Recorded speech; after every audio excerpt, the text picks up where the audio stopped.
ओ हा. अजून एक इंटरेस्टिंग प्रश्न आणलाय, विचारू का? अरे बापरे, विचार. हा. खरंच ना? हम्म. सांगा मग. मुलगी नाही पण पर्स ठेवते, पुजारी नाही पण घंट्या वाजवतो, आणि भिकारी नाही तरी पैसे मागतो. कोण आहे? काय काय काय काय 3 प्रश्न विचारले मला तू.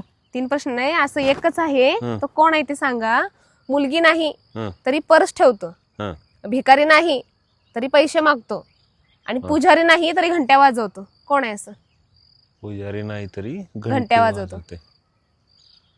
पुजारी नाही तरी घंटे वाजवते. बैल. बैल काय पर्स ठेवतो बैलाच्या का? गळ्यात घंटी असते ना, आणि मालकाला ठेवतो का? खायला मागत नाही का ते? मग ठीक आहे, खायला मागतो किंवा घंट्या, ते बरोबर आहे. पर्सचं काय? बैल काय पर्स ठेवतो का? बैला काय काय आणि तू लय हुशार व्हायला लागली का माझ्यापेक्षा जास्त. मग आता नाही बाबा, नाही नाही येत? जमत, नाही जमत. तुम्ही कमेंट करून सांगा, असं कोण आहे? मुलगी नाही पण पर्स ठेवतो, भिकारी नाही पण पैसे मागतो, आणि पुजारी नाही तरी घंट्या वाजवतो. कोण आहे? चला कमेंट करा.